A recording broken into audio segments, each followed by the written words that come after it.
This video shows the technique for making a ribbon fiber reinforced periodontal splint.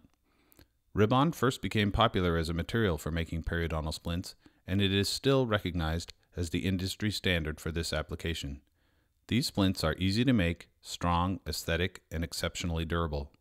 Please note that this video is intended to provide an overview of the procedure and that it is not intended to be used in lieu of the instructions that are included with the ribbon kit. For periodontally mobile teeth, it will make the procedure easier if we stabilize the teeth using a polyvinyl siloxane impression material in the gingival embrasures. This will also prevent composite from intruding into these spaces and will make cleanup easier. Measure the area where the ribbon will be placed using the dead soft tinfoil provided in the ribbon kit. Wax dental floss can also be used as well. Then cut the ribbon to the corresponding length. A small amount of tacky viscosity composite can be used on every other tooth to help hold the template in position. Adapt the tinfoil or dental floss to the teeth as you would adapt the ribbon. Cut or mark the end of the template to indicate the length that will be needed to cut the ribbon. You may want to err on the side of cutting too much rather than cutting too little, as you can trim the excess ribbon before curing with the special ribbon scissors. Cut open the plastic packaging and use cotton pliers to extract the ribbon. Cut the ribbon with the special ribbon scissors.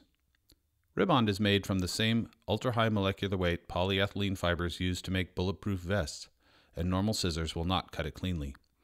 Reseal the ribbon by folding over the end of the packaging and securing it with the paper clip. This will help to maintain ribbon's indefinite shelf life. Clean the teeth and prepare the teeth for bonding. Clean, acid etch the teeth, and apply the bonding adhesive using your standard bonding technique and materials. Please note, since there is no clinical evidence supporting the use of self-etching resins for this type of retentive bonding, we do not recommend using self-etching resins for this procedure. Apply a thin layer of a soft filled composite to the teeth. We don't recommend using a flowable composite for this step because flowables tend to lack the tackiness to hold the ribbon in position prior to curing. Ribbond Incorporated has a specially formulated filled composite resin designed for bonding the ribbon to the teeth. It has a viscosity that is between a flowable composite and a filled restorative composite. This video shows the technique using the ribbon securing composite. If you do not have the ribbon securing composite, we have a list of some of the composite resins from major manufacturers that we recommend for this step on our website. If using a paste viscosity composite, place a thin bead of composite on the teeth, and then with an instrument, flatten it to mimic the contours of the teeth.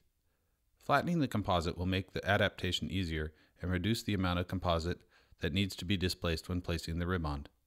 Try to make this layer approximately 1/2 millimeter thick. Whether you use the ribbon securing composite or a paste viscosity composite, make sure that the composite is placed in a continuous bead. It is important that the composite is placed within the interproximal contacts. Do not cure yet. Wet the ribbon with a 4th generation unfilled adhesive bonding resin. After the ribbon is wetted with the bonding resin, you can now touch it with your fingers or powder-free latex gloves. Do not wet the ribbon with a bonding resin that contains a dentin primer or self-etching component. If you do not have a suitable resin already in your office, Ribbond Incorporated offers the Ribbond Wetting Resin, which is a standard 4th generation unfilled bonding resin. Starting at one end of the periodontal splint, press the ribbon into the composite resin that was previously applied to the teeth. You can use your fingers or an instrument to press it through the composite. Starting at one end, press the ribbon into the composite resin that was previously applied to the teeth. Use your fingers or instruments to press it through the composite closely against the tooth surface. Remember, the thinner the bond line is, the better the results, so try to displace as much composite as possible. This will not only minimize bulk and aid in patient comfort, but it will also maximize the laminate effect. For periodontal splints, cracks begin at the contacts. Therefore, try to adapt the ribbon as deep within the interproximal contacts as possible. Like packing retraction cord, adapt the ribbon from the free unadapted end. Hold the adapted section of the ribbon against the surface of the tooth and use a thin-tipped instrument to tuck the ribbon deep into the interproximal contact. While still holding the adapted ribbon with your finger or an instrument, gently adapt the ribbon against the lingual surface of the next tooth. Hold the ribbon against the tooth with your finger and using a thin-tipped instrument, tuck the ribbon into the next interproximal contact. Ribbond has virtually no memory, so it should not spring out of position after placement into the composite. Work your way from tooth to adjacent tooth until you've gone from one end to the other. Ribbond's manageability will allow it to easily follow the curvature of the arch and to follow the contours of the teeth.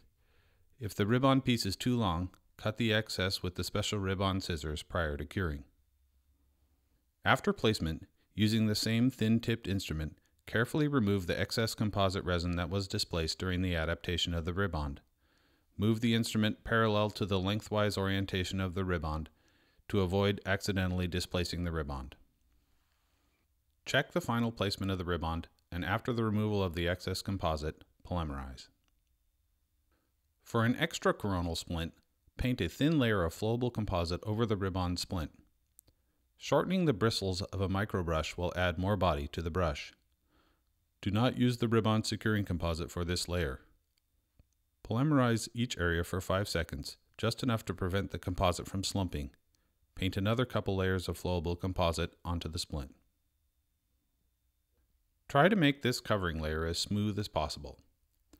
Ribbon fibers do not polish well, and we want to avoid having to shape and polish the splint using rotary instruments. As mentioned previously, ribbon is made of the same fibers used to make bulletproof vests. When you are satisfied with the composite covering layer, polymerize the splint thoroughly.